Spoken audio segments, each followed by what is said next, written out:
Football has been the exclusive province of men since its inception, pretty much on all levels. There have been some breakthroughs by women, especially in kicking and punting. A new movement is gaining traction to give high school girls their own place in the sport. The emerging flag football varsity sport on today's Story of the Day. Support for Story of the Day comes from Pearsall Wealth Management at UBS Wealth Management USA, subsidiary UBS AG, member FINRA SIPC, 1 Broad Street, Glens Falls. Hey, I'm David Sommerstein. It's Monday, June 26th. First up, last Friday was the one-year anniversary of the U.S. Supreme Court Dobbs decision, which overturned Roe v. Wade. And Governor Kathy Hochul took the opportunity to sign a law that protects New York providers who prescribe medication abortions to pregnant people in other states where the practice has been outlawed. Karen DeWitt reports from Albany. The measure closes a loophole in a shield law approved last year. Healthcare providers who aid women from other states where abortion is outlawed to obtain the procedure are already protected from prosecution by those states under New York law. Since then, a federal judge in Texas has tried to invalidate the FDA's 23-year-old approval of medication abortions using the drugs mifepristone and misoprostol. The new law will protect providers in the state who prescribe medication abortions through telemedicine appointments and then mail the drugs to the patients. Governor Hochul, speaking at a bill signing ceremony at the New York Academy of Medicine, says the state won't collaborate with law enforcement from other states where abortion is illegal who might try to punish the providers. We're not going to cooperate with out-of-state investigations. We're not going to extradite. We're not going to issue subpoenas. So you can continue hell-bent down your path on continuing this radical behavior, but we'll be just as hell-bent in stopping you. This is New York. Academy of Medicine President Dr. Ann Kurth says the new law will aid women who are seeking the medicines but are not allowed to get them in their states. She says in states like Kansas, where abortion is legal, but it's surrounded by states where the practice is outlawed, women have to wait 3 to 4 weeks just to obtain an appointment to be prescribed the pills. How crazy is that? Like, we can mail pills in 2 or 3 days once this legislation is signed, and we will do that. Dr. Kurth says the method is safest and most effective when done earlier in a pregnancy.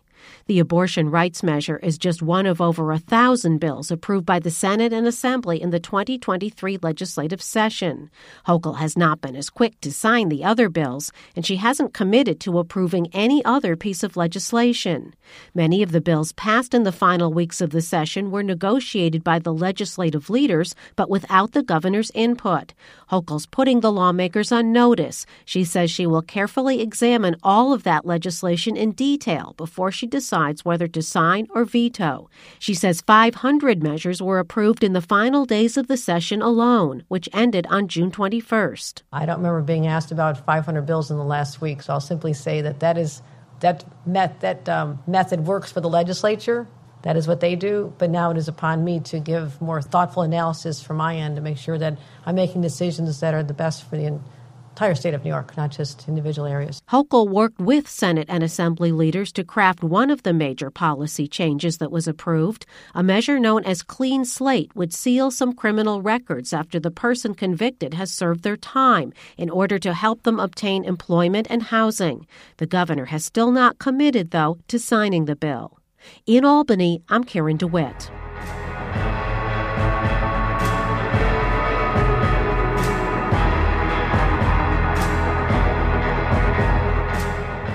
Girls in Clinton and Essex counties got the chance to participate in a brand new sport this year. For the first time, Section 7 athletics offered girls flag football.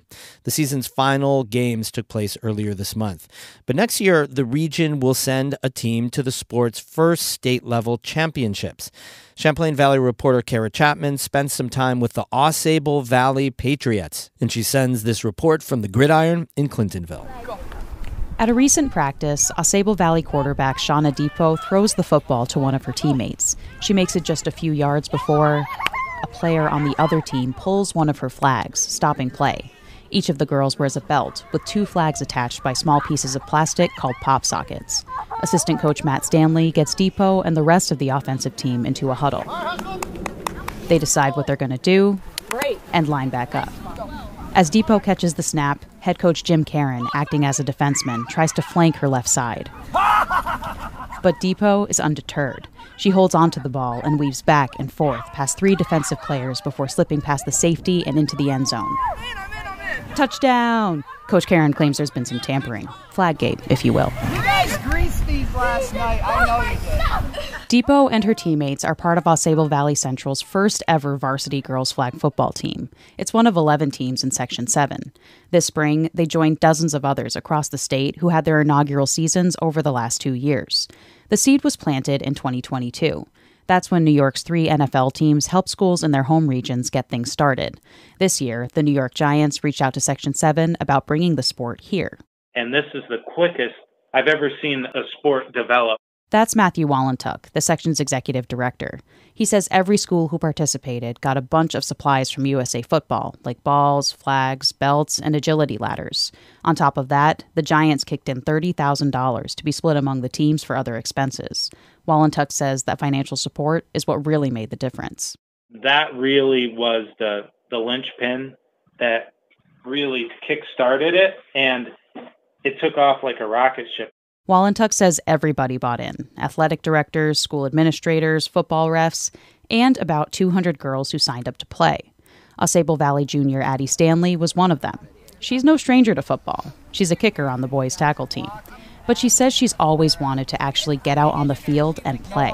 So when they announced that flag football was actually going to be a sport, I was like, what better opportunity is there to be able to play some football? The biggest difference between flag and tackle football: flag is a no-contact sport. Stanley admits that can be challenging. Because in soccer, even, you're still using like shoulders and stuff like that. But you can't do really anything in this sport. It's always hands behind the back. But not when you're trying to pull one of those flags. Junior Layla Lincoln says her favorite part of the sport is defense, where that's her job. She pulls off her flag for me, and it makes this distinctive noise. What's it like when you hear that sound? When you pull it, it feels great, but when it gets pulled on you, you're like, oh darn, they got me. Stanley says there are some other differences between tackle and flag football, like how you score extra points. But something else really makes this sport stick out for her. This team, honestly, has been one of the closest teams that I've ever been on.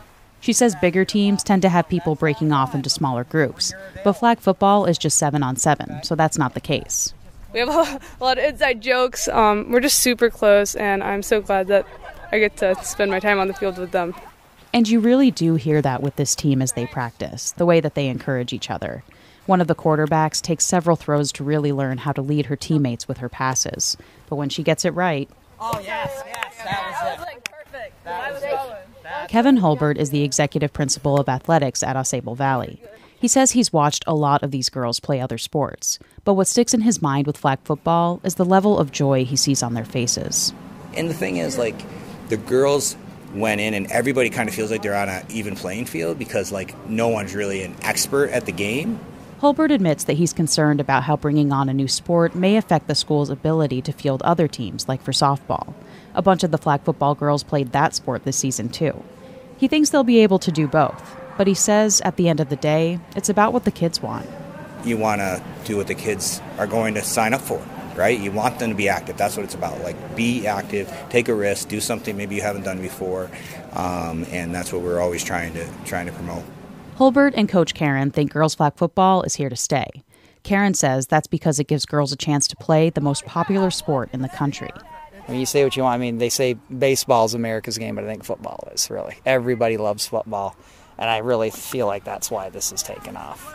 Back on Ausable's turf, the Patriots wrap up their practice. Depot brings the ball to the final huddle. Everyone, coaches and players alike, reaches in to touch it. Team on 3. Oh, 1, 2, 3, team. Good job. None of these girls are seniors. Caron hopes that means they'll all be back next year, when one team will become the state's first flag football champion. Kara Chapman, North Country Public Radio, Clintonville. We have more news all the time on our website, ncpr.org. Music today by 2 dynamic duos, Gretchen Kohler and Daniel Kelly of Potsdam, and Ramon Vasquez and Michael Hart of Malone. I'm David Summerstein, North Country Public Radio.